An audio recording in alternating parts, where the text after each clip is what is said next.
Hi everyone, this is Parul, your faculty of reasoning. I welcome you all on Puzzle Pro.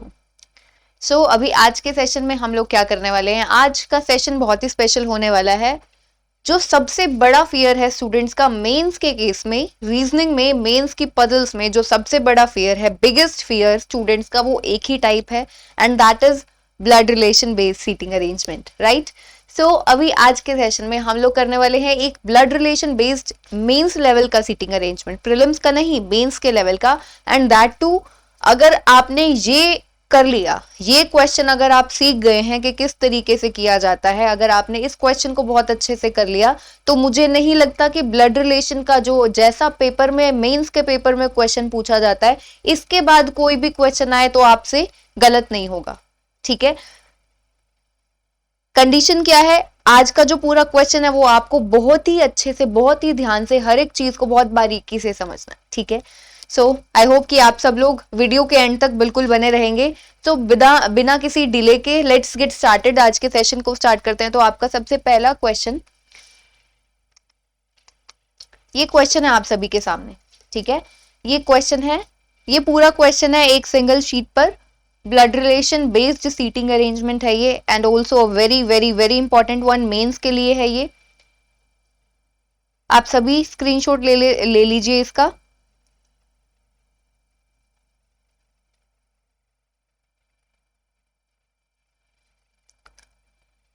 Hindi में students यहां से देख सकते हैं क्वेश्चन को, यहां से आप स्क्रीनशॉट ले सकते हैं।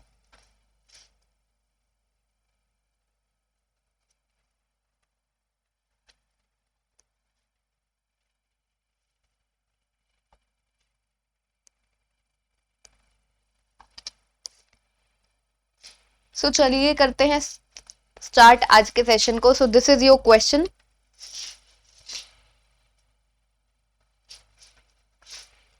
सो देखो, पहले एक चीज बता देती हूँ, जब भी ब्लड रिलेशन वाला कोई भी सीटिंग अरेंजमेंट, चाहे प्रीलिम्स में चाहे मेंस में पूछा जाता है, उसको एक्चुअली स्टार्ट कैसे करना होता है। आपको बहुत सारे इंफॉर्मेशन दी जाती है, ठीक है, बहुत सारी कंडीशंस दी जाती है। आपको कोई भी, देखो, मेंस लेवल का कोई भी पजल या सीटिंग अरेंजमेंट बनाओगे, आपको उसको नोट करना पड़ेगा। बड़ा क्वेश्चन होगा, थोड़ा सा पेशेंस रखना पड़ेगा, हर एक चीज को नोट करना, क्योंकि जब सारी चीजें आप नोट कर लेते हो, फाइनली उसके बाद आपको वहां से डोट्स कनेक्ट करनी होती है, ढूंढना होता है कि आप, अच्छा, ये सब कंडीशंस एक दूसरे से आपस में इंटरकनेक्टेड है, तो अगर हम इसको उठाएंगे तो यहां से क्वेश्चन बन सकता है। और ब्लड रिलेशन के केस में क्या होता है, वो कुछ एक ऐसी टर्म्स में बात करता है, एस के फादर, एस का ब्रदर, एस की वाइफ, इस तरीके से बात करता है। बताता नहीं है कि वो कौन है, एस का ब्रदर कौन है, एस की वाइफ कौन है, एस के फादर, एस की मदर कौन है, कुछ नहीं बताता, इन टर्म्स में बात करता है। फाइनली आपको यही सब चीजें निकालनी होती है। सबसे पहले ब्लड रिलेशन के क्वेश्चन में आपका ब्लड रिलेशन कंप्लीट होगा। Blood relation based seating arrangement का मतलब है, जो आपका क्वेश्चन होता है उसमें क्या होता है, आपको एक फैमिली दी जाती है, ठीक है, एक फैमिली होती है, उसके कुछ मेंबर्स होते हैं, तो उनका एक फैमिली ट्री बनता है, प्लस सीटिंग अरेंजमेंट जिसका भी देता है, वो rectangular seating arrangement, triangular, circular, कुछ भी दे सकता है। तो पहले आपका हमेशा फैमिली ट्री बनेगा, एंड देन उसके बाद में आप जाकर अपना क्या बना पाओगे, सीटिंग अरेंजमेंट बना पाओगे। सो देखना है, समझना है किस तरीके से। तो ये है क्वेश्चन आप सभी के सामने। देखो क्या कहता है, a family of 3 generation, 3 generation की फैमिली है, हैविंग 8 मेंबर्स, उसमें कितने मेंबर्स हैं, 8 लोग हैं। PQRST UVW lives in Jaipur, ये सभी के सभी जयपुर रहते हैं। कहते हैं one day all 8 members go to a restaurant and sit at a circular table. एक दिन ये सारे के सारे 8 फैमिली के मेंबर्स क्या करते हैं, एक रेस्टोरेंट में जाते हैं और एक सर्कुलर टेबल पर बैठते हैं, ठीक है। आगे देखो, some persons are facing inside the table and some are facing outside the table, not necessarily in the same order। अब क्वेश्चन थोड़ा सा कॉम्प्लिकेटेड ऐसे ही हो गया, क्योंकि कुछ लोग इनसाइड फेसिंग है, कुछ लोग आउटसाइड फेसिंग, आपको पता ही नहीं कितने इनसाइड हैं कितने आउटसाइड है ना। चलो आगे देखते हैं। Every person has a job letter and these jobs are offered from different cities. कहता है हर एक पर्सन के पास एक जॉब लेटर है, ठीक है, और जो जॉब लेटर है, these jobs are offered from different cities, और जो जॉब्स हैं वो अलग अलग सिटीज के हैं, ठीक है, अलग अलग सिटीज की। वहां पर दिया गया है first city Jaipur, Bikaner, Sikar, Churu, Bundi, Ajmer, Kota, Nagaur, and also these letters have different number of, ये जो लेटर्स हैं have different numbers from 11 to 18 not necessarily in the same order. पहले क्वेश्चन को पढ़ के घबराना नहीं है, क्योंकि यहाँ पर हमें बहुत सारी चीजें मिल रही हैं. एक तो ब्लड रिलेशन होगा, ठीक है, क्योंकि 8 फैमिली मेंबर्स 3 जनरेशन की बात की है, सबके सब सर्कुलर टेबल पर बैठते हैं. साथ में उसने क्या बोला है कि हर एक पर्सन का जो जॉब लेटर है और उसकी जो जॉब है वो ऑफर की गई है फ्रॉम डिफरेंट सिटीज, अलग अलग सिटीज से हैं, ठीक है, अलग अलग सिटीज से जॉब आई है तो वो सिटीज दी गई हैं. प्लस वो जो उनके लेटर्स हैं उनके ऊपर अलग नंबर्स हैं, जो जॉब लेटर है उनके ऊपर अलग अलग नंबर दिया गया है 11 से 18 तक, ठीक है. तो हमारे पास टोटल कितनी चीजें हो गई, जॉब लेटर के उनके नंबर्स, यानी कि हर एक पर्सन का जो जॉब लेटर है उस पर एक अलग नंबर है और जॉब लेटर अलग सिटी से है, ठीक है, सिटी प्लस नंबर्स और फैमिली ट्री और सर्कुलर अरेंजमेंट, ये है हमारे पास. कहते हैं opposite persons face opposite to each other. If F faces inside then the person who sits opposite to F faces outside. क्या कहता है, opposite persons face opposite to. देखो हमेशा हम लोग जब भी क्वेश्चन करते हैं क्या कहते हैं, ऑपोजिट पर्सन्स, हम ऐसे बोलते हैं ना A और B एक दूसरे को फेस करते हैं. अगर हम क्लोज्ड फिगर की बात करते हैं, मान लो जैसे यहाँ पर सर्कल की बात की गई है, राइट, तो बोलते हैं कि A और B एक दूसरे को फेस करते हैं, तो हम A और B और दोनों की डायरेक्शन ऐसे बनाते हैं, दोनों एक दूसरे को फेस करते हैं, ठीक है. यहाँ पर क्या बोलता है, opposite person face opposite to each other, यानी कि उसने आगे एग्जाम्पल भी दिया, इफ F फेसेस इनसाइड, अगर F की डायरेक्शन इनसाइड है तो जो उसके ऑपोजिट बैठता है उसकी डायरेक्शन आउटसाइड होगी, उसकी डायरेक्शन क्या होगी, आउटसाइड होगी. वेल आई गेस ये आप सभी समझ गए होंगे, इसमें कुछ नहीं है कि ऑपोजिट पर्सन्स जो एक दूसरे के आमने सामने बैठते हैं एक दूसरे को फेस नहीं करते, एक दूसरे को के डायरेक्शन के रिस्पेक्ट में, दोनों की एक दूसरे के रिस्पेक्ट में ऑपोजिट डायरेक्शन होती है. सिंपल सी, अभी तक उसने ये बात बोली है. आगे, The one who is brother of R sits adjacent to V. जो R का ब्रदर है वो V के एडजेसेंट है. अब आपको ना इन सब चीजों का बहुत ध्यान से देखना है. R का ब्रदर बोला है तो आपको अपने आप अलग से इस चीज को नोट कर लो कि कोई R का ब्रदर है, ताकि आप कुछ भी मिस ना करो, ठीक है. अब हम लोग सबसे पहले देखो क्या करते हैं, हमारे पास पहले तो हमारा एक सर्कल अरेंजमेंट बनेगा. चलो जब भी बनेगा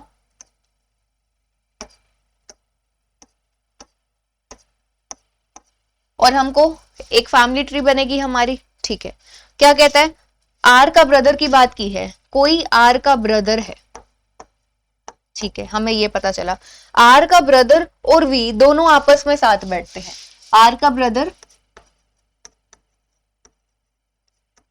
और वी आपस में दोनों साथ में बैठते हैं, इमीडिएट नेबर्स है, ठीक है. The one who is brother of R sits adjacent to V के adjacent बैठता है. The one who has a job letter from Sikar and the one who has job letter from Kota are adjacent to each other. जिसके पास job letter सिकार से है और जिसके पास कोटा से है, यानी कि सिकार और Kota adjacent to each other, दोनों साथ में आएंगे. सिकार एंड कोटा आपस में साथ में आएंगे, ये भी adjacent है.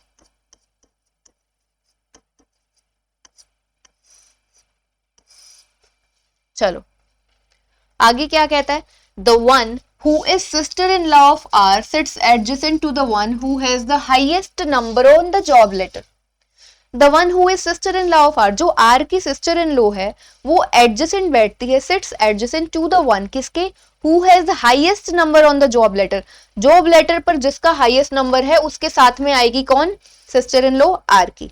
अब highest जॉब लेटर पर नंबर क्या होगा, 11 से 18 तक है, तो हाईएस्ट 18 होगा, यानी कि 18 और आर के सिस्टर इन लॉ ये दोनों साथ में इकट्ठी बैठती हैं, ठीक है, एडजेसेंट टू ईच अदर है. आर के सिस्टर इन लॉ और 18, आर के सिस्टर इन लॉ,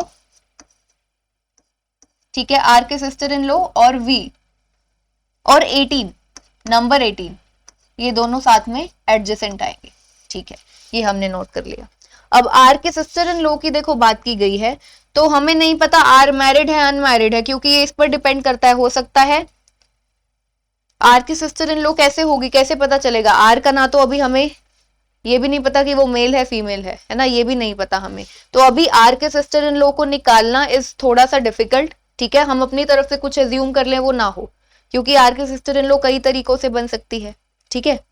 तो आर का हस्बैंड, अगर आर एक फीमेल मेंबर है तो आर का हस्बैंड की सिस्टर बन जाएगी, ठीक है. अगर ये अनमैरिड है तो हो सकता है कि इसका भाई हो, इसके भाई की वाइफ हो, तो वो भी इसकी सिस्टर इन लॉ बन जाएगी। तो इसको हम थोड़ा सा अभी छोड़ देते हैं, दिमाग में रखेंगे कि आर की सिस्टर इन लॉ की बात हुई थी।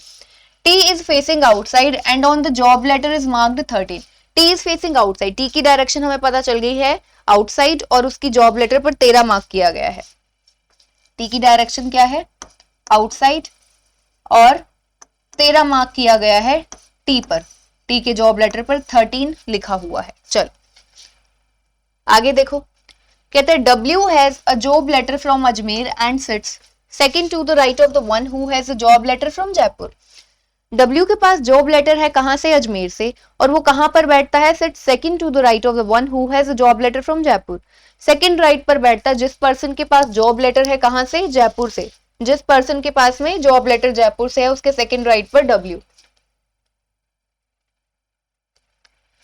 तो जयपुर के सेकंड राइट पर W, जो कि कहां से है? जिसके पास अजमेर से जॉब ऑफर आया है। चलो ये हो गया, यही बोला था, W के पास जॉब लेटर है अजमेर से and sit second to the right of the one who has job letter from Jaipur. चलो कहते हैं the job letter of T sister is numbered 16। T की सिस्टर के जॉब लेटर पर नंबर क्या है? 16। टी की सिस्टर, तो टी की सिस्टर, एक टी की सिस्टर की बात की गई है, उसकी जॉब लेटर पर क्या लिखा गया है? नंबर 16। तो अब यानी कि हमें क्या पता चला? कोई टी की सिस्टर भी है, टी की सिस्टर है कोई। चलो कहते हैं both P and Q are of the same gender. P और Q दोनों का जेंडर है same. Both P and Q are of same gender. ठीक है, तो P और Q का जेंडर होगा सेम। अगर P पॉजिटिव तो Q पॉजिटिव। इसको मैं इस तरीके से लिख रही हूं, अगर यहां पर आया नेगेटिव तो यहां पर भी आएगा नेगेटिव। इस तरीके से याद रहेगा हमें, इस तरीके से नेगेटिव पॉजिटिव पॉजिटिव नेगेटिव ये बनाया है याद रखने के लिए। आप अपने तरीके से कैसे भी इस चीज को नोट कर सकते हो कि P और Q का जो जेंडर आना है फाइनली वो सेम, मतलब कि P और Q दोनों का जेंडर सेम है, उसने खुद ही बताया है। चलो P's son is married to S की सिस्टर। P का सन इज मैरिड टू S की सिस्टर। कहता है P का सन इज मैरिड टू S की सिस्टर। तो अभी P का सन इज मैरिड किससे? S की सिस्टर से। P का सन इज मैरिड टू S की सिस्टर। चलो इतना नोट किया। अभी तक देखो, अभी तक हम कहीं से भी क्वेश्चन को स्टार्ट नहीं कर सकते हैं, इस चीज का ध्यान रखना है। आपको मेंस लेवल जो भी सीटिंग अरेंजमेंट आप बनाते हो उसमें आपको पेशेंट होना पड़ता है, पेशेंस रखना पड़ता है। जब तक कि आप पूरा क्वेश्चन नहीं उतार लोगे, पूरा का पूरा इंफॉर्मेशन नहीं नोट कर लोगे, फिर जब आप कोऑर्डिनेट्स फाइनली एड अप करोगे तब जाके पता चलेगा कि क्वेश्चन को स्टार्ट कैसे करना है। चलो अब देखो, P sits opposite to the one who is the sister of W. P किसके ऑपोजिट बैठता है? W की सिस्टर के ऑपोजिट बैठता है P।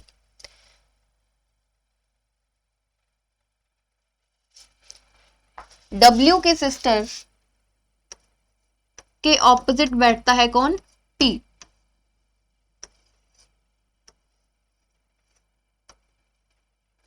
W के सिस्टर के ऑपोजिट बैठता है P। ठीक है, उसने ये बताया है।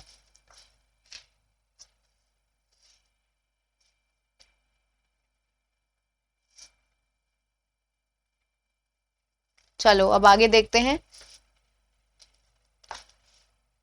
The lowest number is marked on the job letter of R. Lowest number जो है वो कहां पर मार्क किया गया है? आर की जॉब लेटर पर मार्क किया गया है। तो यानी कि 11 से 18 तक है, लोएस्ट है 11, तो आर के पास क्या है? 11।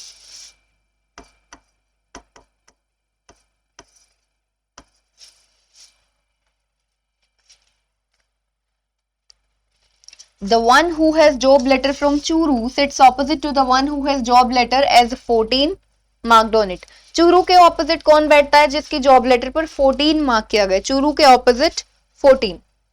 अभी तक देखो हम क्या ही कर रहे हैं, एज इट इज नोट करते जा रहे हैं। उसने कहा चूरू के ऑपोजिट जिसकी 14 मार्क किया गया है। ठीक है, तो ये हमने नोट कर लिया।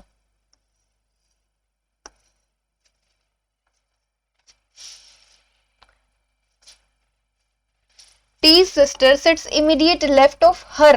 ध्यान रखना है, अब उसने यहाँ पर क्या वर्ड यूज किया? हर, हिम, हिज। जहां पर यूज करेगा आपको वहां पर बहुत ही ध्यान से उन सब चीजों को देखना है, ठीक है। क्या कहता है, टी की सिस्टर कहां पर बैठती है, इमीडिएट लेफ्ट ऑफ हर, यानी कि टी के इमीडिएट लेफ्ट पर टी की सिस्टर, और टी के लिए हर यूज किया गया है, यानी कि टी कौन है, एक फीमेल मेंबर है। टी कौन है, फीमेल मेंबर है, तो टी एक फीमेल मेंबर है, ठीक है, और उसकी सिस्टर है कोई, ठीक है। और कहता है टी के इमीडिएट लेफ्ट पर है, टी के इमीडिएट लेफ्ट पर है कौन, टी की सिस्टर, टी की इमीडिएट लेफ्ट पर है टी की सिस्टर। चलो इतना नोट कर लिया हमने।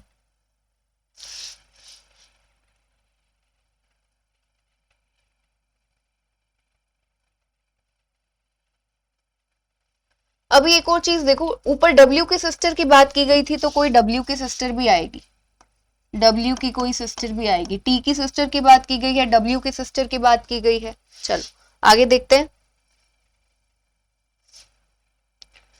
The one who has job letter from her hometown sits second to the right of T sister. कहता है the one who has job letter from her hometown, जिसके पास जॉब लेटर है होम टाउन। होम टाउन देखो यहाँ पर ये सभी लोग कहाँ रहते हैं, जयपुर में, तो जयपुर से कॉल लेटर जिसके पास भी आया है, ठीक है, the one who has job letter from her home town, यानी कि जयपुर से जिसके पास भी आया है, sit second to the right of T sister, T के सिस्टर के सेकंड राइट पर है कौन, टी की सिस्टर के सेकंड राइट पर है जयपुर, ठीक है।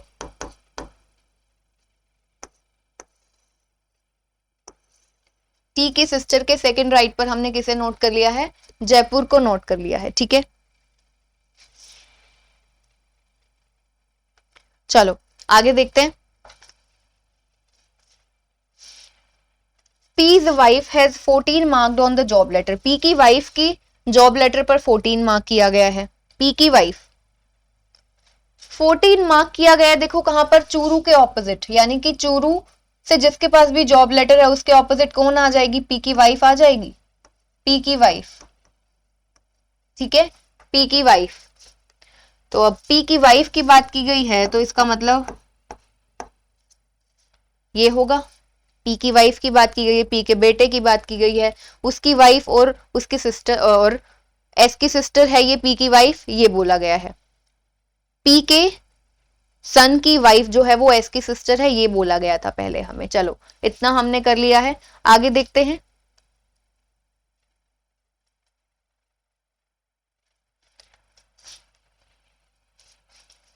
Use granddaughter has a job letter from Bundi. U की ग्रैंड डॉटर जो है उसकी जॉब लेटर बूंदी, चलो इसको नोट करते हैं। यू की ग्रैंड डॉटर की बात की गई है, ठीक है, तो ये हम अलग है, आर का ब्रदर की बात की गई थी, ठीक है, वो देखो ऊपर आर के ब्रदर और वी साथ में है। तो अब यू की ग्रैंड डॉटर की बात की गई है, ठीक है, यू की ग्रैंड डॉटर यही बात की गई है, एक बार कंफर्म कर लेते हैं। U's granddaughter has job letter from Bundi, U की ग्रैंड डॉटर का जॉब लेटर है बूंदी से, तो यू की ग्रैंड डॉटर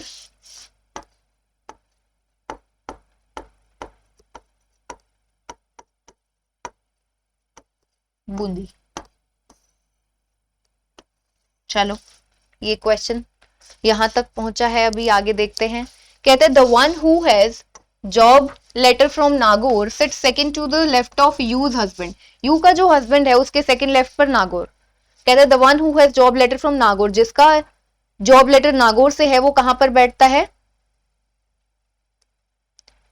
यू के हस्बैंड के सेकंड लेफ्ट पर, यू के हस्बैंड। अब यू के हस्बैंड की बात की गई है, ठीक है, तो यू के हस्बैंड के सेकंड लेफ्ट पर नागौर, ये हमने बना लिया। उसने बोला यू के सेकंड लेफ्ट पर है कौन, जिसको कॉल लेटर कहां से आया है, नागौर से आया है, ठीक है। चलो T is paternal niece of R who is an unmarried male member. R के लिए कहता है वो अनमैरिड मेल मेंबर है, आर जो है वो अनमैरिड मेल मेंबर है, और टी जो है क्या है, paternal niece of R, T is paternal niece of R, ठीक है, पैटर्नल नीस ऑफ आर। पहली बात, पैटर्नल नीस ऑफ आर का मतलब क्या होगा, कि जो भी नीस का मतलब, नीस और नेफ्यू सभी समझते हैं, नीस यानी कि जेंडर क्या है, नेगेटिव यानी कि फीमेल, तो जो वो फीमेल है, ठीक है, वो जो है उसके फादर का भाई होगा कौन? आर, क्योंकि आर एक मेल मेंबर है, अनमैरिड। उसने क्या बोला है? आर की नीस है, आर की नीस है, ठीक है। और पेटर्नल नीस बोला है, पेटर्नल नीस, तो यानी कि क्या हो जाएगा? इसको हम थोड़ा सा ऊपर नोट कर लेते हैं यहां पर। आर तो उसने बोला है एक अनमैरिड मेल है, ठीक है, और आर के ब्रदर की वहां देखो बात की गई थी, तो यानी कि इनकी कोई ना कोई बेटी है, इनकी कोई ना कोई क्या है? बेटी है। आर के ब्रदर की बेटी, तभी वो क्या होगी? नीस होगी। आर के ब्रदर की बेटी, तभी वो आर की क्या होगी? नीस होगी। एक बार चाहो तो फिर से कंफर्म कर लो। उसने बोला टी जो है, T is paternal niece of R. T कौन है? आर की पेटर्नल नीस है। टी जो है वो आर की पेटर्नल नीस है, तो यहां पर आ जाएगी टी। तो हमें ऑलरेडी पता है, देखो टी की एक सिस्टर की भी बात की गई है, ठीक है, तो ऐसा हो जाएगा। इसको हम यहां से हटा देते हैं, ठीक है। तो इतना हम बना चुके हैं। आगे देखो, the one who has job letter from Churu sits opposite to the one who has job letter from Jaipur. Churu वाला पर्सन किसके ऑपोजिट बैठता है? जिसके पास जयपुर से कॉल लेटर आया। चूरू और जयपुर एक दूसरे के आमने सामने बैठते हैं, ठीक है, चूरू एंड जयपुर। तो अब जरा एक चीज देखो, चूरू के ऑपोजिट पी की वाइफ 14, तो यानी कि ये पी की वाइफ और 14 जो है ये कहां पर है? पी की वाइफ जो है उसको जॉब लेटर कहां से आया है? जयपुर से आया है। इसको हम लोग यहां पर नोट कर लेते हैं, चूरू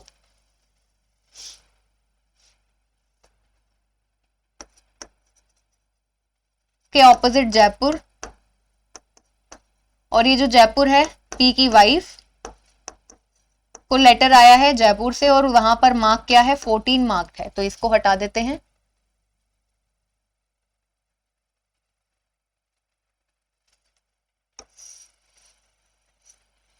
चूरू के ऑपोजिट जयपुर, 14 पी की वाइफ। चलो देखो कनेक्शन यहां पर अगर हम देखें ना, टी की सिस्टर, टी आउटसाइड देखती है, और टी के इमीडिएट लेफ्ट पर टी की सिस्टर है, टी की सिस्टर के सेकंड राइट पर जयपुर है, जयपुर के ऑपोजिट चूरू है। इंटरकनेक्शन हमें यहां पर देखो अब मिल रहा है, इंटरकनेक्शन मिल रहा है, लेकिन थोड़ा सा देखते हैं, पूरा का पूरा क्वेश्चन करते हैं, उसके बाद ही स्टार्ट करेंगे।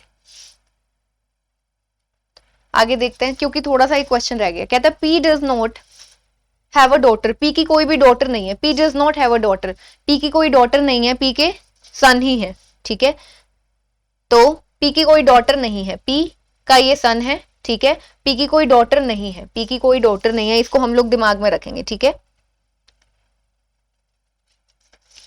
One person sits between the one who got a job letter from Bundi and the one who got a job letter from Kota. Bundi और कोटा के बीच में एक पर्सन आएगा, बूंदी और कोटा के बीच में एक पर्सन।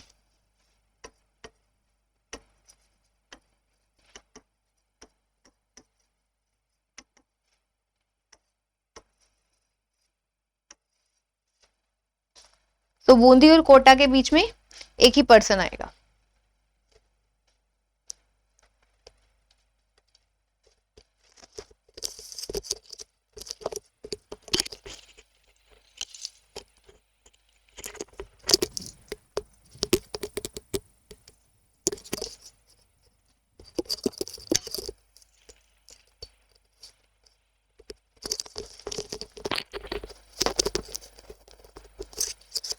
चलो अब आगे देखते हैं, आगे देखते हैं क्वेश्चन को।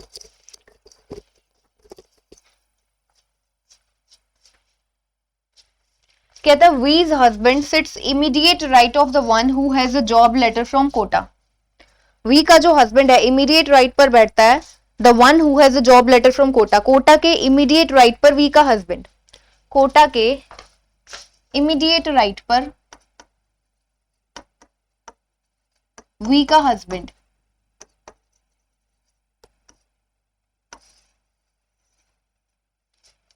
अब यहां पर वी के हस्बैंड की बात की गई है, तो कोई वी का हस्बैंड भी है। कितने सारे हमारे पास ये अलग अलग रिलेशंस बन गए, देखो ये बना है एक ये बना है, एक ये बना है, और वो दो अलग अलग हैं। चलो देखते हैं कैसे इनको फाइनली हमें कंपाइल अप करना पड़ेगा। तो देखो कहता है V's brother sits immediate left of her. V का brother her V's brother sits immediate left of her, V के इमीडिएट लेफ्ट पर वी का ब्रदर है, वी के इमीडिएट लेफ्ट पर वी का ब्रदर है, ठीक है, वी के लेफ्ट पर, वी के इमीडिएट लेफ्ट पर वी का ब्रदर है, और हमें पता है वी कौन है, एक फीमेल मेंबर है, वी एक फीमेल मेंबर है, वी के ब्रदर की बात की गई है, ठीक है, ये हमने किया। और देखते हैं आगे, the one who is numbered 12 on the job letter sits exactly between the one who is numbered 17 on the job letter and the one who is numbered 50। कहता है जिसके जॉब लेटर पर 12 लिखा हुआ है वो एग्जैक्टली बीच में है 17 और 15 के बीच में, ठीक है, और 15 के लिए कहता है who is not an immediate neighbour of you, 15 और यू इमीडिएट नेबर नहीं है, लेकिन 12 इमीडिएट नेबर है 17 और 15 का, ठीक है, 12 नेबर है 17 और 15 का, तो 12 जो है वो इमीडिएट नेबर है 17 और 15 का, यानी कि 12 तो डेफिनेटली बीच में आने वाला है क्योंकि वो इमीडिएट नेबर है, 17 15 कहीं पर भी हो सकते हैं। और उसने एक और चीज बोली थी, 15 वाला जो है वो यू का इमीडिएट नेबर नहीं है, 15 वाला जो है वो यू का इमीडिएट नेबर नहीं है। बस एक ही सेंटेंस रह गया हमारे, the father of T is facing centre of table, जो टी के फादर हैं, टी के फादर वो सेंटर ऑफ टेबल को फेस करते हैं, टी के फादर, ठीक है, टी के फादर यानी कि ये टी के फादर आर के ब्रदर, तो टी के फादर जो हैं वो सेंटर को फेस करते हैं। अब देखो इस क्वेश्चन को हम पूरा का पूरा नोट कर चुके हैं यहां पर। अब नोट करने के बाद सबसे इंपॉर्टेंट चीज, इस क्वेश्चन को यहां से कहां से स्टार्ट करें, कहां से स्टार्ट करें। तो जैसा कि मैंने हमेशा आपको पहले बताया कि आपको पहले क्या सॉल्व करना पड़ेगा, आपको पहले अपना फैमिली ट्री बनाना पड़ेगा, उसके बाद में जाकर, क्योंकि जब फैमिली ट्री बन जाएगा यानी कि आपको सभी पर्सन्स का पता चल जाएगा, जैसे कि आर का ब्रदर कौन है, आर की सिस्टर इन लॉ कौन है, ठीक है, और सब कुछ, टी की सिस्टर कौन है, यू की ग्रैंड डॉटर कौन है, ये सब चीजें जब पता चल जाएंगी तो फिर इसको बनाना मुश्किल नहीं है। देखो यहाँ बनाना आसान है, टी के इमीडिएट लेफ्ट पर टी की सिस्टर को बिठाया, हमें टी की डायरेक्शन देखो पता है, टी की आउटसाइड है, टी के इमीडिएट लेफ्ट पर टी की सिस्टर को बिठाया, और फिर टी की सिस्टर से रिलेटेड ये रहा, उसके सेकंड राइट पर जयपुर, जयपुर और चूरू देखो एक दूसरे के ऑपोजिट है। तो ये सब बन जाएगा, कब बनेगा, जब आपके पास फैमिली ट्री होगा, जब आपको ये पता होगा कि कौन सा पर्सन कौन सा है। Now the most important thing here is, इन सबको कंपाइल अप करके आप किस तरीके से फैमिली ट्री बना सकते हो, ठीक है, किस तरीके से कंपाइल अप करके आप फैमिली ट्री बना सकते हो। अब एक चीज देखो, टोटल 8 मेंबर्स हैं, 3 जनरेशन की फैमिली है, टोटल 8 मेंबर्स हैं। 3 जनरेशन की फैमिली हमें यहां से समझ आ रही है, फर्स्ट जनरेशन, सेकंड जनरेशन, ये थर्ड जनरेशन, ठीक है, फर्स्ट सेकंड एंड थर्ड बनेगा यहां से। अब यहां पर देखो एक कपल हमें मिल गया फर्स्ट जनरेशन में, यहां पर यू और उसका हस्बैंड होगा, ठीक है। अब यहां पर देखा जाए तो कपल्स हमें बहुत सारे नजर आ रहे हैं, एक वी का हस्बैंड है, एक पी की वाइफ है, और एक पी का सन, उसकी भी वाइफ है। तो इतने सारे कपल्स, 1 2 3 4, अब एक जब टोटल मेंबर्स ही 8 हैं, जिसमें से आर अनमैरिड मेल मेंबर है, उसने ये भी बताया था, ठीक है, आर के लिए बोला था अनमैरिड मेल मेंबर है, ये बोला था। डब्ल्यू की सिस्टर की बात की गई है, देखो टी की सिस्टर की बात की गई है। जितना क्वेश्चन दिया गया ना, एक और चीज इंपॉर्टेंट, आपको फालतू का बहुत ज्यादा दिमाग नहीं लगाना। कैसे, अब उसने डब्ल्यू की सिस्टर की बात की गई है तो आप कुछ भी करके डब्ल्यू का हस्बैंड भी बनाओ, सोचो कि डब्ल्यू का हस्बैंड भी हो सकता है, डब्ल्यू की वाइफ हो सकती है, डब्ल्यू की मदर हो सकती है। अपने हिसाब से जानबूझ के कुछ नहीं सोचना है, जितना अवेलेबल डेटा है उसी में से ही आपको सब कुछ करना है, ठीक है। अब हम बात कर रहे थे, अगर हम ये वाला अरेंजमेंट देखें, पी, उसका सन, उसकी वाइफ, ठीक है, एक तो पी की वाइफ है, एक ये कपल पी का सन और उसकी वाइफ। तो यहां पर अगर देखा जाए तो हमारे पास टोटल 2 कपल्स हमको एक ही में नजर आ रहे हैं, 2 कपल्स। अब सोच के देखो, क्या 3 कपल्स हो सकते हैं इसके अंदर? एक कपल ये भी है, यू भी है, ठीक है। अब ये हम ये नहीं मानकर चल सकते कि ये एक अलग कपल है, ये एक अलग कपल है, ये एक अलग अलग कपल है। 3 कपल्स हो ही नहीं सकते। 3 कपल्स हुए तो 6 मेंबर्स तो ये हुए, एक आर हुआ हमारा 7वां मेंबर जो कि अनमैरिड है। अगर हम ये मानकर चल रहे हैं कि इस क्वेश्चन में ये जो 8 मेंबर्स हैं इनमें से 3 अगर कपल्स होते हैं तो 6 मेंबर्स वो, सातवां ये आर। इसके अलावा देखो टी की बात की गई है, टी की तो कहीं शादी भी नहीं हुई है ना, टी की सिस्टर की बात की गई है, डब्ल्यू की सिस्टर की बात की गई है, टी की सिस्टर, अब वी का हस्बैंड हो सकता है ये। अब यानी कि मैं आपको ये समझाना चाह रही हूं कि आपको इन सबको ये जो वी है मे बी पॉसिबल कि यहां पर आ जाए, यहां पर आ जाए, ये वी जो है ये यहां पर आ जाए। अब आपको ये खुद से देखना पड़ेगा कि आप किसको कहां कहां पुट कर सकते हो। 3 कपल्स नहीं हो सकते क्योंकि 3 कपल्स होंगे तो 6 मेंबर्स वो हो जाएंगे, उसके अलावा 2 ही बचेंगे जिनमें से एक आर हो जाएगा, जबकि हमारे पास डब्ल्यू और टी एज इट इज पड़े हैं, यहां पर उनके हस्बैंड वाइफ की कोई बात नहीं की गई है। ठीक है, तो और क्योंकि हमारे पास देखो अभी तक उसने देखो एक तो यहां पर ये क्वेश्चन में बताया नहीं कि टोटल जो कपल्स हैं वो कितने हैं, लेकिन हमारे पास एक अरेंजमेंट एज इट इज ऐसा नजर आ रहा है। देखो एक अरेंजमेंट हमें एज इट इज नजर आ रहा है जहां पर 2 कपल्स हैं, तो हम अपनी तरफ से नहीं सोच सकते कि हम तीसरा कपल एक और बनाते। तो यहीं से ही इस क्वेश्चन को हम लोग स्टार्ट करेंगे और यहां से इन दोनों से मेजर इनको स्टार्ट करेंगे क्योंकि ये 3 जनरेशन की फैमिली है। ठीक है, तो और क्योंकि 3 जनरेशन का ही फैमिली है और 3 जनरेशन का हमें सिर्फ यहां से पता चल रहा है। अब एक चीज देखो, उसने हमें ये बताया था कि पी की कोई डॉटर नहीं है, पी का सन ही है। ठीक है, तो अगर हम लोग ये सोचे कि आर पी, और देखो आर की सिस्टर इन लो की बात की गई थी, आर की सिस्टर इन लो की बात की गई थी कि आर की सिस्टर इन लो और 18 दोनों एडजेसेंट हैं। तो आर की सिस्टर इन लो, आर तो अब क्या है, अनमैरिड है, तो आर का जो भाई होगी उसके भाई होगा, उसकी वाइफ होगी उसके सिस्टर इन लो, तो एक ये भी होगा। ठीक है, अब हमें इन सबको क्या करना है, फाइनली कंपाइल अप करना है। अब एक चीज देखो, इस पी को, ये जो पी है, क्या ये पर्सन हो सकता है, यहां पर पी आ सकता है। जो अवेलेबल, मैं बार बार बोल रही हूं, जो अवेलेबल इंफॉर्मेशन है वहीं से ही आपको ढूंढना है, ऐसा अपनी तरफ से धक्के से कुछ नहीं सोचना है। ठीक है, अब एक और चीज, पी और क्यू दोनों क्या है, दोनों का जेंडर सेम है, पी मेल है तो क्यू भी मेल है आपका, क्यू भी आपका मेल मेंबर है। ठीक है, तो अगर एक और चीज देख सकते हो आप, किस तरीके से देख सकते हो,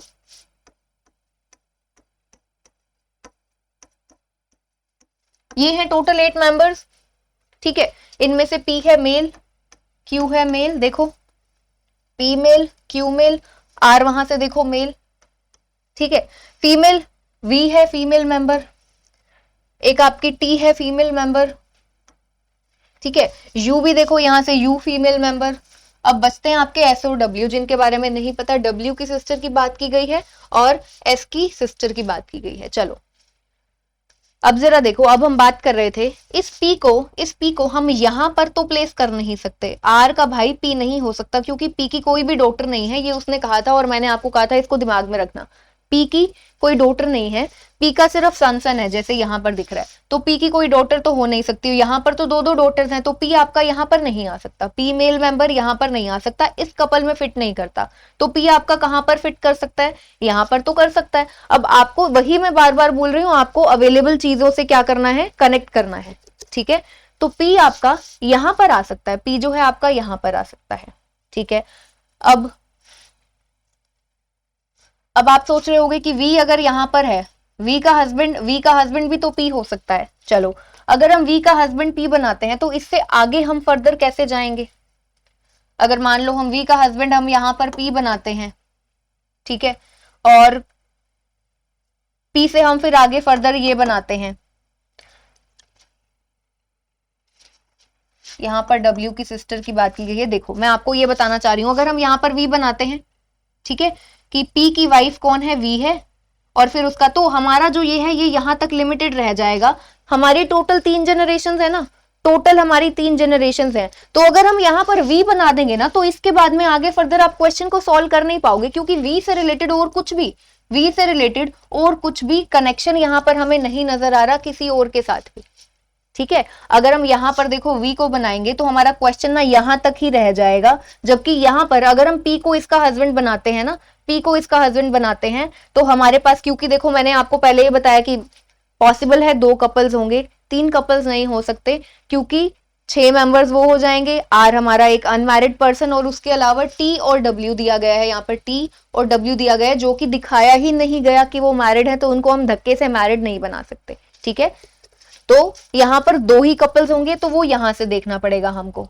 ठीक है। अगर हम v को यहां पर बनाते हैं तो खुद सोचो आगे जाकर हम कहां सॉल्व करेंगे, हमें नहीं पता। चलो p और v कपल बन गए, फिर v का एक ब्रदर है, v का ब्रदर किसको बनाओगे, v का ब्रदर किसको बनाओगे, कुछ ऐसा गिवन तो है नहीं ना कि v का ब्रदर कौन है। लेकिन अगर हम यहां पर इसको करके देखते हैं तो एक बार करके देखना पड़ेगा, मैं आपको वही बार बार बता रही हूं, आपको अपना दिमाग लगा के फिट कर करके देखना पड़ेगा कि कहां पर होता है।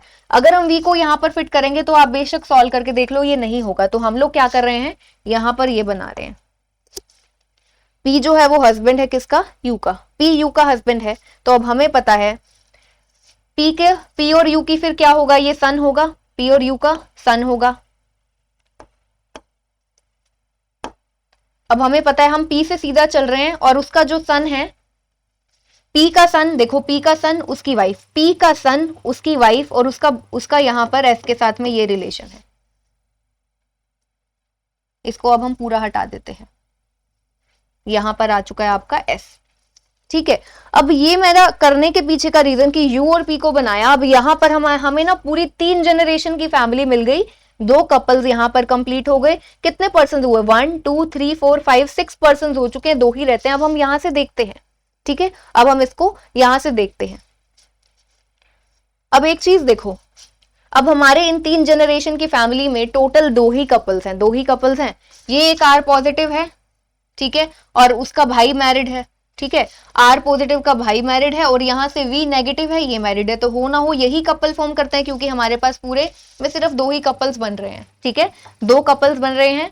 तो हमारे पास एक तो ये यू और पी बन गया, तो एक ये क्या बन जाएगा, आर का भाई, ठीक है, ये कौन है, आर का भाई, ये आर का भाई जो है यहां पर आ जाएगा, और वी उसकी वाइफ हो जाएगी, क्योंकि वी देखो यहां से वी नेगेटिव दिया गया है, v नेगेटिव दिया गया है। और देखो एक और चीज देखो, v के ब्रदर की बात की गई है, तो यहां से v का ब्रदर s हो जाएगा हमें, क्योंकि देखो वहां से s का ये भी नहीं पता चला था ना कि s का जेंडर क्या है, तो यहां से ये पता चल गया, क्योंकि r का ब्रदर और v ये दोनों कपल फॉर्म करते हैं, r का ब्रदर और v दोनों कपल फॉर्म करते हैं। r के ब्रदर की बात की गई थी तो पता चल गया r का ब्रदर ये है, ठीक है। अब यहां से देखो आर के ब्रदर की टी कौन है, बेटी, तो आर के ब्रदर की यहां पर देखो हमने ये 3 जनरेशन थी ना उसने बोली थी, और यू की ग्रैंड डॉटर की बात की थी, तो ये टी है। और यहां पर देखो टी की एक और सिस्टर भी है, टी की एक और सिस्टर भी है, टी खुद भी फीमेल मेंबर है, टी खुद एक फीमेल मेंबर है, टी की भी एक सिस्टर है। अब यहां पर उसके सिस्टर कौन सी होगी, W की सिस्टर की बार बार बात की जा रही थी, तो यहां पर W होगी, W की सिस्टर T होगी। T की सिस्टर की बात की गई थी वो कौन होगी, W, W की सिस्टर की बात की गई थी वो होगी T। अब हमारा एक मेंबर रह गया, कौन सा बचता है, P, Q बचता है, और हमें पता है Q का अभी हमने निकाला था कि P और Q दोनों का जेंडर सेम है। P कौन है, मेल मेंबर है, तो Q भी आपका मेल मेंबर, तो बिल्कुल सही बैठ गया ना हमारा, जो हमने सोचा था वो बिल्कुल सही बैठ गया है यहाँ पर। अब यहाँ पर पूरा का पूरा क्वेश्चन जो है हम यहाँ पर नोट कर चुके हैं, ये नोट करने के बाद फाइनली कंपाइल अप करने के बाद हमारा ये बन गया, ठीक है, हमारा ये बन गया। 8 पर्सन थे, 1 2 3 4 5 6 7 8 पर्सन हो गए, 3 जनरेशन की फैमिली हो गई, 2 कपल्स मैंने आपको बताया था, 3 कपल्स पॉसिबल नहीं था क्योंकि आर एक अनमैरिड मैन था यहाँ पर, ठीक है। और टी और डब्ल्यू, टी की सिस्टर की बात की गई थी, डब्ल्यू की सिस्टर उनके हस्बैंड वाइफ की तो कुछ बात की नहीं गई थी, ठीक है। तो इस तरीके से हमने 2 कपल्स से ऐसे निकाला और ये बन गया हमारा। इसको मैं फिर से यहाँ पर थोड़ा क्लियरली नोट कर देती हूँ, क्लीन, ताकि आपको समझ में आ जाए, ठीक है। ये है यू, उसका हस्बैंड है पी, और पी की कोई डॉटर नहीं है उसने बोला था, तो जरा देखो यहाँ पर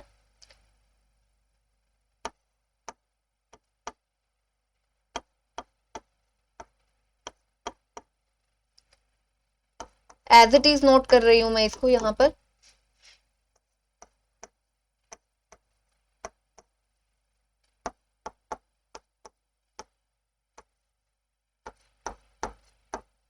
तो देखिए इसको मैं यहाँ पर एज इट इज मैंने नोट कर लिया, अब मैं इसको हटा देती हूँ। देखो यू और पी, अब आप चाहो तो रिकॉल भी कर सकते हो, आपके पास स्क्रीनशॉट है, आप वहां से देख सकते हो। यू की डॉटर की बात की गई थी, यू की डॉटर ग्रैंड डॉटर, टी और डब्ल्यू सी ग्रैंड डॉटर है। यू के हस्बैंड की बात की गई थी, ठीक है। आर के ब्रदर, यहां से देखो आर का ब्रदर, ठीक है। और किसकी बात की थी, आर के सिस्टर इन लो, तो आर के सिस्टर इन लो कौन है, वी है, टी की सिस्टर की बात की गई थी, टी की सिस्टर है डब्ल्यू, यू की ग्रैंड डॉटर टी और डब्ल्यू, ठीक है। और यहां पर किसकी बात की गई है, देखो डब्ल्यू की सिस्टर टी है। तो हम यहाँ पर अब सब कुछ बना चुके हैं, ठीक है, सब कुछ बना चुके हैं। अब हमको क्या करना है, अब ये सब कुछ सॉल्व करना है। और आसान कैसे हो जाएगा, आर का ब्रदर कौन है, क्यू है, यहां पर लिखो क्यू और वी दोनों साथ में आएंगे, ठीक है।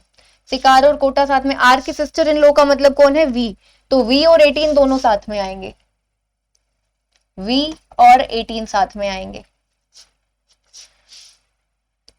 टी की सिस्टर यानी कि डब्ल्यू, डब्ल्यू पर की मार्कशीट, डब्ल्यू का जो कॉल लेटर है उस पर 16 लिखा गया है। यू की ग्रैंड डॉटर बूंदी, तो ये टी भी हो सकती है, डब्ल्यू भी हो सकती है।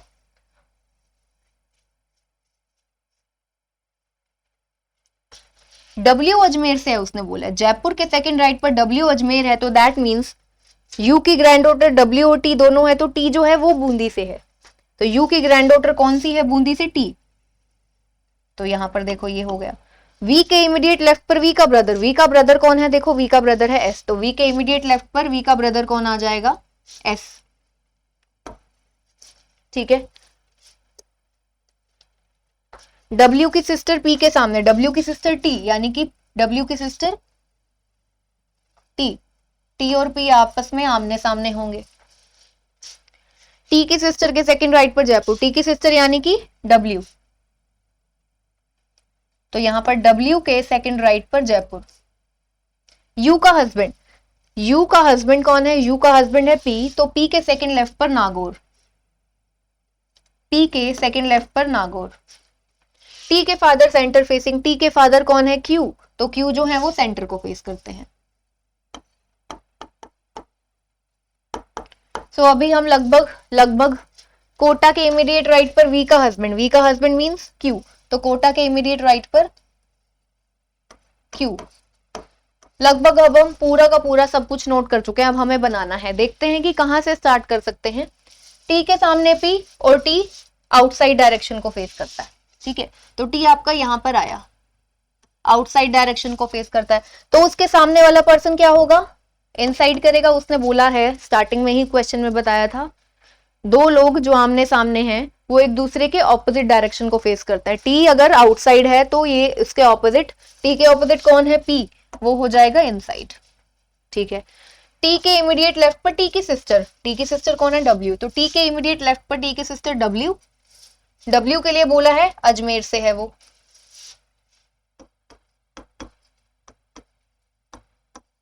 ठीक है। टी आउटसाइड डायरेक्शन और उस पर लिखा क्या गया है, 13। और अब देखो यहां से हम कहां जा सकते हैं, टी के इमीडिएट लेफ्ट पर टी की सिस्टर ये हो गया, डब्ल्यू के सेकंड राइट पर जयपुर। अब डब्ल्यू यहां पर है लेकिन हमें डब्ल्यू की डायरेक्शन का नहीं पता, तो डब्ल्यू के सेकंड राइट पर Jaipur can be here, Jaipur आपका यहां भी आ सकता है, और डब्ल्यू के सेकंड राइट पर जयपुर कैन बी हियर, ठीक है। तो अब जरा देखो, जयपुर और चूरू एक दूसरे के ऑपोजिट हैं, तो ये दोनों जगह फिक्स हो गई किसकी, जयपुर और चूरू के लिए ये दोनों जगह जयपुर और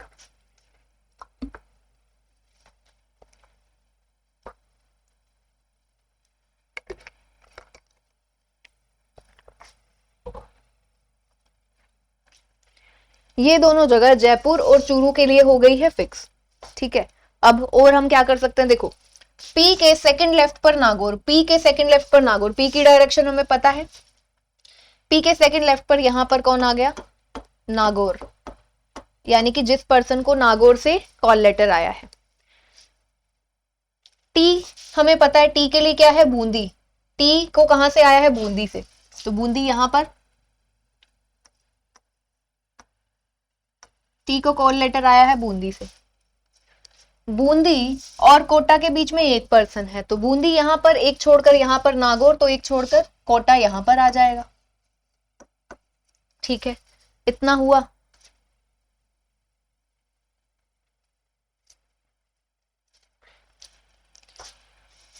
वी के इमीडिएट लेफ्ट पर एस, अभी हमें वी और एस का पता नहीं है। एक चीज देखो, क्यू और वी दोनों साथ में आएंगे, आर का ब्रदर और वी, तो क्यू और वी दोनों साथ में आएंगे, यहां से देखो v के इमीडिएट लेफ्ट पर कौन है, s। उसने बोला है q और v दोनों साथ में आएंगे, v के इमीडिएट लेफ्ट पर s ने भी आना है, तो कहीं ना कहीं इसका मतलब हुआ कि q v s साथ में आएंगे। v तो बीच में आएगा ही आएगा, q और s, बस इतना ध्यान रखना है कि v के इमीडिएट लेफ्ट पर s आना चाहिए। तो हमें क्या मिला कि ये तीन इकट्ठे आएंगे, q v s ये तीन इकट्ठे आएंगे, तो हमें तीन एडजेसेंट प्लेसेस चाहिए बिल्कुल खाली। तो एक चीज को समझो, यहां पर t w नागौर और जयपुर जो भी आएगा यहाँ पर, तो क्यू वी यहाँ पर पी आ गया, तो हमें तीन एडजेसेंट प्लेसेस तो सिर्फ ये नजर आ रहे हैं यहाँ पर, जहां पर जयपुर मेंशन्ड है, कोटा और ये तीन जगह नजर आ रही है जहां पर क्यू वी एस तीनों इकट्ठे आ सकते हैं। यहाँ पर तो कहीं पर भी स्पेस नहीं है, सिर्फ यही जगह है, तो वी तो डेफिनेटली यहाँ पर आने वाला है, क्योंकि वी तो बीच में आएगा, क्यू और वी इमीडिएट नेबर है, वी के इमीडिएट लेफ्ट पर एस। अब ये हमको देखना है कि क्यू यहाँ पर आएगा या एस यहाँ पर आएगा, वो हमको चेक करना है, क्योंकि हमें यहाँ पर v की डायरेक्शन का नहीं पता ना। अगर v की डायरेक्शन पता चल जाए तो v के इमीडिएट लेफ्ट पर हम s बना देंगे। चलो देखते हैं क्या कर सकते हैं।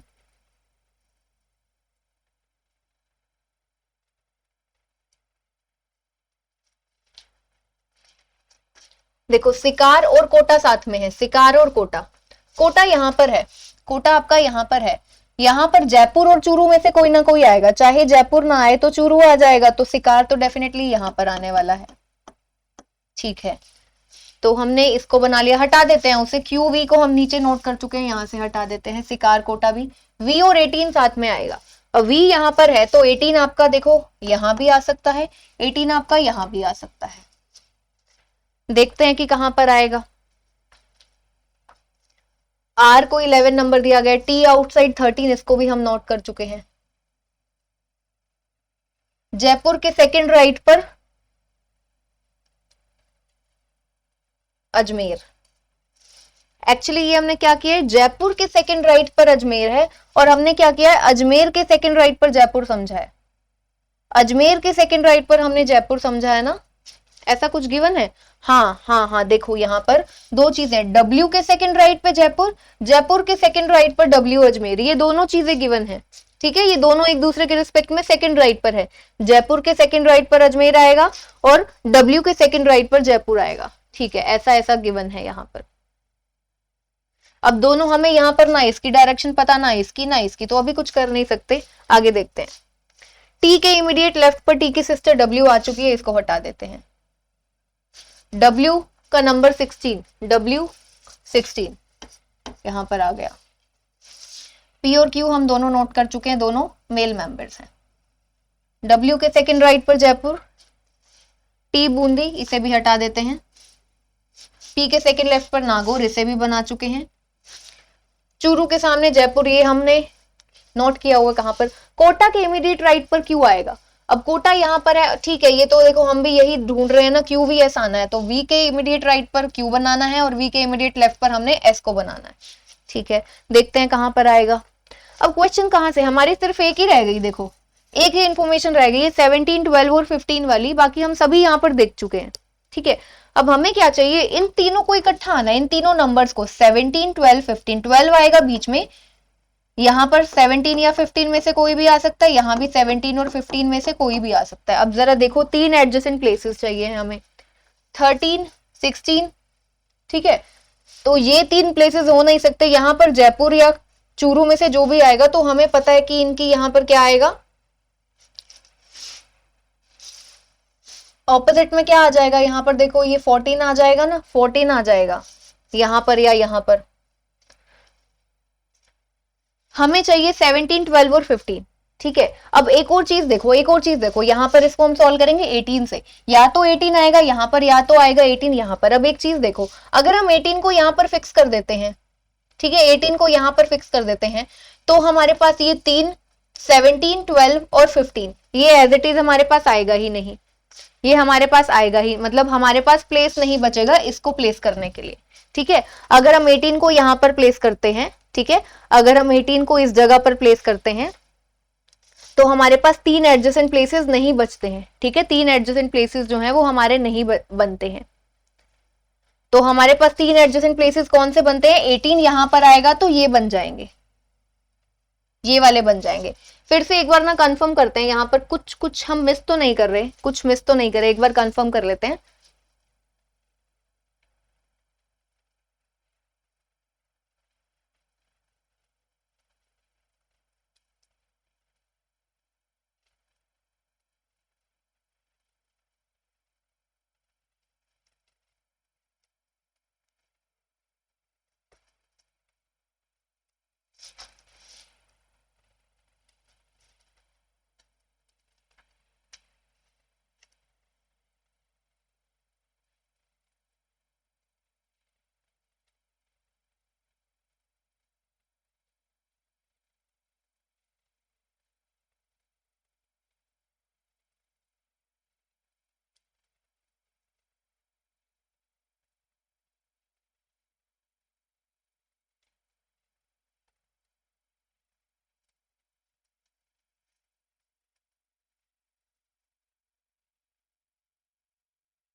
15 और यू दोनों साथ में नहीं है, ये भी हमने नोट किया हुआ है, 15 और यू दोनों साथ में नहीं है। चलो इसका तो अभी कोई यहाँ पर एज सच रोल हमें नहीं नजर आ रहा, ठीक है, इसका कोई रोल नजर नहीं आ रहा। अब देखो इसको ना हम लोग थोड़ा सा ना आपको ये सोचना पड़ेगा, अभी आपको ना आगे फर्दर केसेस तो बनाने नहीं है, आगे ऑलरेडी इतना कॉम्प्लिकेटेड हो चुका है, इसमें आगे फर्दर आपको केसेस बनाने नहीं है। तो हमेशा ही क्वेश्चन कहां से सोल्व होता है, जहां से आपको ये दिखे कि कहीं मिनिमम पॉसिबिलिटी में क्वेश्चन, यानी कि बिना पॉसिबिलिटी के क्वेश्चन हो जाए। अब एक चीज सोचो, हम लोग पहले ना जयपुर और चूरू को ही सॉल्व करते हैं, ठीक है, जयपुर और चूरू को सॉल्व करते हैं। हमें पता है चूरू के ऑपोजिट आएगा जयपुर, जहां पर 14 मेंशन्ड है, ठीक है, पी की वाइफ आएगी। पी की वाइफ कौन है, यू है, देखो पी की वाइफ कौन है, यू है। तो अगर हम 14 को यहां पर बनाते हैं, ठीक है, देखो ध्यान से सुनो, अगर हम इस 14 को यहां पर बनाते हैं, जयपुर 14 को हम लोग यहां पर बनाते हैं, चूरू को वहां पर बनाते हैं, तो अगर हमारा यहां पर नंबर 14 आ गया, ठीक है, तो आप एक चीज समझ रहे हो, हमको जो ये चाहिए 17, 12 और 15, हमारी ये वाली सिचुएशन एकदम क्लियर हो जाएगी। तो 17, 12 और 15 डेफिनेटली यहां पर ही आएगा, इन तीन के पास, ठीक है, इन तीन के पास, और 18 जो है वो उसके पास चला जाएगा, ठीक है।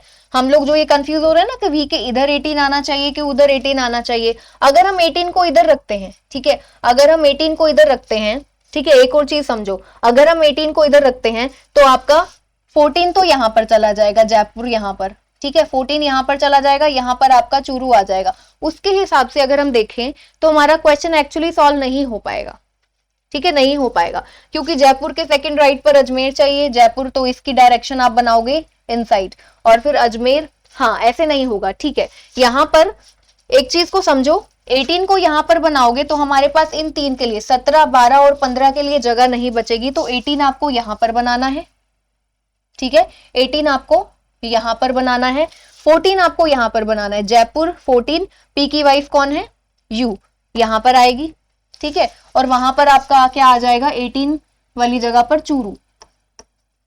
अब यहां पर ऐसा करने पर हमारी ये चीज क्लियर हो गई, 17, 12 और 15 कहां पर आएगा, ठीक है। तो ये तीन जगह बचती है एडजेसेंट, 12 यहां पर, अब देखना है 17 और 15 कहां। अभी देखो 15 और यू दोनों साथ में नहीं आएंगे, तो यू यहां पर है, 15 यहां पर ना आकर 15 यहां पर, ठीक है, और आपका जो 17 है वो यहां पर आ जाएगा, वो यहां पर आ गया।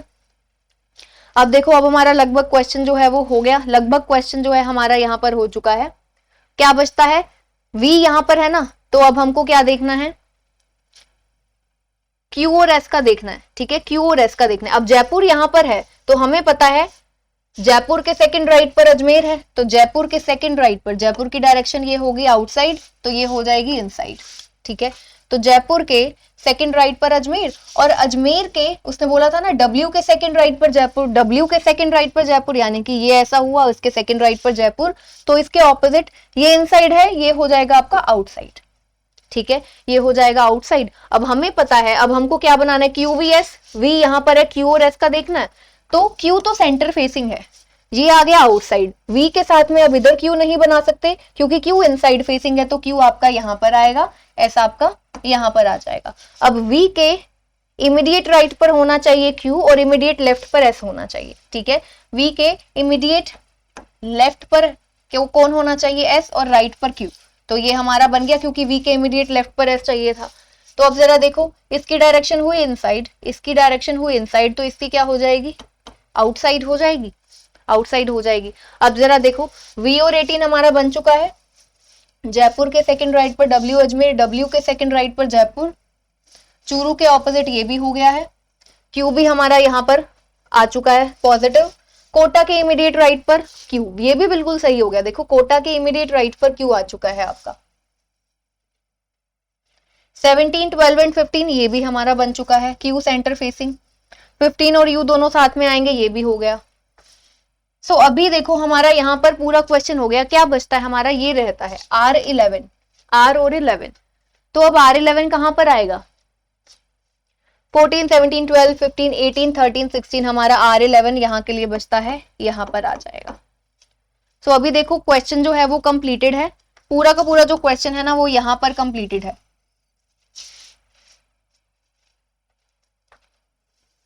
जो भी एक आध हमारी यहाँ पर प्लेस बचता है तो वहां से हम लोग देख लेंगे कि कौन सा प्लेस बचता है। देखो सबका प्लेस है, एक पी का मेंशन नहीं है, ठीक है, पी का मेंशन नहीं है, तो जो भी प्लेस हमारे पास वहां से बचता होगा वो यहाँ पर हो जाए आ जाएगा। सो आई होप कि आज के सेशन में हमने जो क्वेश्चन किया है आप सभी को समझ में आया होगा। थोड़ा सा कंफ्यूजन हो गया था जब हम लोग वो जयपुर और चूरू को प्लेस कर रहे थे, तो ध्यान रखना है ऐसे में जब ऐसे क्वेश्चन आते हैं, जब आप लोग कंफ्यूज हैं कि हम कहां पर किसको प्लेस करें, तो हमेशा वहां से चलो, जब क्वेश्चन ऑलरेडी इतना कॉम्प्लिकेटेड होता है वो हमेशा सोल्व होता है जहां से आप मिनिमम पॉसिबिलिटीज लेकर चलोगे, और हमेशा वहीं से होगा। तो जैसे कि इस क्वेश्चन में भी हमने देखा, हमें जयपुर और चूरू का नहीं समझ में आ रहा था कि हम कहां पर किसको प्लेस करें, क्योंकि हमें डायरेक्शन नहीं पता थी। या तो हम लोग केस बनाते, ठीक है, और एक केस को हम गलत करते कि जयपुर को एक बार इनसाइड लेकर चलते, एक बार आउटसाइड लेकर चलते। तो हमने क्या किया, हमने मान लिया क्योंकि हमें 17, 12 और 15 तीनों आपस में साथ में चाहिए थे, तो अगर हम यहाँ पर 14 नंबर दे देंगे ना, यहाँ पर 14 नंबर दे देंगे तो ये 3 जगह उसकी, और क्योंकि V और 18 का प्रॉब्लम था कि 18 को यहाँ पर बनाए या यहाँ पर बनाए, तो यहाँ पर बनाने में फायदा था, 14 को यहाँ पर माना, 18 को यहाँ पर माना, फिर हमारी ये 3 जगह बिल्कुल खाली हो गई और क्वेश्चन भी हमारा हो गया। ठीक है, सो आई होप कि सभी को समझ में आया होगा। फटाफट से मुझे Who sits third to the right of V's brother? V के ब्रदर के थर्ड राइट पर कौन बैठता है? इस क्वेश्चन का आंसर आप सभी स्टूडेंट्स को कमेंट सेक्शन में शेयर करना है। सो मिलते हैं फिर नेक्स्ट सेशन में, तैयारी करते रहिए। Take care everyone.